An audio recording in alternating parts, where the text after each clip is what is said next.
රස්සාවක් කරලා ගන්න පඩියෙන් විතරක් මේ කාලේ ගොඩ යන්න අමාරුයි නේද? අන්න ඒ නිසා අමතර ආදායමක් උපයන්න සුපිරි සරල හැමෝටම කරන්න පුළුවන් ක්‍රම පහක් මම ඔයාට කියනවා. මේ ක්‍රම පහෙන් එකක් හරි ඔයා අදම පටන් ගත්තොත් මාසේ අන්තිමට අනිවාර්යයෙන්ම අමතර මුදලක් හොයාගන්න පුළුවන්. විශේෂයෙන්ම පස්වෙනි ක්‍රමය තමයි මේ වෙලාවේ ලේසිම සහ සාර්ථකම ක්‍රමය. ඒ නිසා ස්කිප් නොකර සම්පූර්ණ වීඩියෝ එක ඉවර වෙනකන් දිගටම බලන්න. අංක 1 ටූල් රෙන්ට් උපකරණ කුලියට දීම. ඔයාගේ ගෙදර නිකන් තියෙන සමහර දේවල් තව කෙනෙක්ට වටිනා දෙයක් වෙන්න පුළුවන්.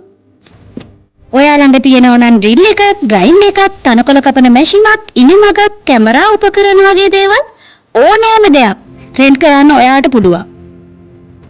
දවසකට පොඩි මුදලකට ඔයාට මේවා රෙන්ට් එකට දෙන්න පුළුවන්. ඔයාට විශ්වාසවන්ත දන්න අඳුනන අයගෙන් වැඩේ පටන් ගන්න. අංක 2 ෆ්‍රීලාන්සින්. ඔයා ලොකු දැනුමක් තියෙන කෙනෙක් වෙන්න ඕනේ නැහැ. AI තාක්ෂණය පාවිච්චි කරලා ලෝගෝ හදන්න පුළුවන්, බිස්නස් ඇඩ්, ඉමේජ් විදියට, වීඩියෝ විදියට හදන්න පුළුවන්. ඒ විතරක් නෙමෙයි, ටයිපින් වැඩ කරලා දෙන්න පුළුවන්. මේ දේවල් වලට ඔයාගේ නිර්මාණශීලී බව එකතු කරලා ලස්සන නිමාවක් විදියට දෙන්න පුළුවන් නම් සැලකිය යුතු මට්ටමේ අමතර ආදායමක් ඔයාටත් උපයන්න පුළුවන්. අංක 3 කන්සල්ටින් and ටීචින්.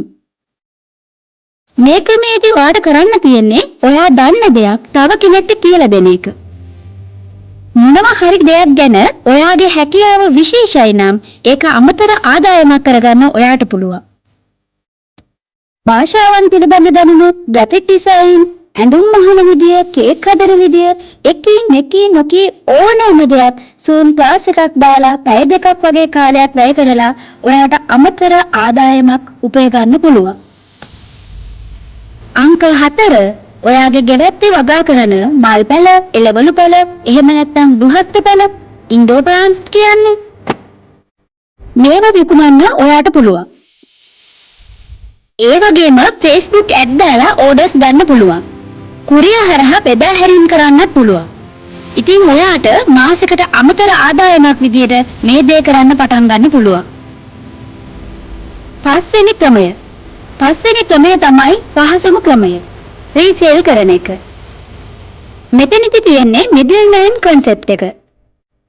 අතරමැදියේ විදියට වැඩ කරන්නයි තියෙන්නේ. ඔයාට මේක අතේ සතයක්වත් නැතුව පටන් ගන්න පුළුවන්. කරන්න තියෙන්නේ බඩු විකුණන කෙනෙක් සහ බඩු හොයන කෙනෙක් එකට එකතු කරගන්න එක. උදාහරණයක් විදිහට කේක් ගමු. ඔයා කේක් හදන කෙනෙක්ට කතා කරලා එයාගේ මිල ගණන් ඉල්ල ගන්න. ඊට පස්සේ Facebook එකේ ෆොටෝස් ටිකක් දාලා ඕඩර්ස් ගන්න. ඔයාගේ කාලය සහ කතා කිරීමේ හැකියාව පාවිච්චි කරන්න විතරයි තියෙන්නේ. ඔයා ඒ ගන්න ඕඩර්ස් ඔයා සම්බන්ධ කරගත්තු බඩු විකුණන කෙනාට අවශ්‍ය විදිය කියලා බාර දෙන්න. එයාටම කියන්න රිටර්න් ඇඩ්‍රස් එකට ඔයාගේ ඇඩ්‍රස් එක දාලා අදාළ පාර්සලය යවන්න කියලා.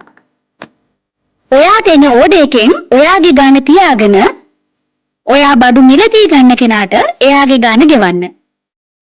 ඔයාට මේක සතයක්වත් වියදම් නොකර පටන් ගන්න පුළුවන්. වාහන, ඉඩකඩම්, ගෘහ උපකරණ, විදුලි උපකරණ, ඇඳුම් පැළඳුම්, කෑම බීම ඕනෑම දෙයක් මේ විදිහට ඔයාට කරන්න පුළුවන්. ඔයා මේ ක්‍රම පහෙන් ගැලපෙන එකක් අදම තෝරගන්න. ඔයා කැමති මොන ක්‍රමයකටද කියලා පහලින් කමෙන්ට් එකක් දාන්න. ලෝකේ දියුණු වෙන මිනිස්සු හැමෝටම ආදායම් මාර්ග කිහිපයක් තියෙනවා. ඉතින් ඔයත් අදම මේ දැම්ම මොකක් හරි දෙයක් පටන් ගන්න ඕනේ. මමත් ඉන්නවා ඔයත් එක්ක. මේ වගේ දේවල් මග නොහැර බලන්න මාව subscribe කරගෙන යන්න. ඉතින් ආයෙත් දවසක හම්බ වෙන්න බලාපොරොත්තු වෙන්න අදට සමු ගන්නම්. ඔයාට ජයග්‍රාහී සුබ දවසක්.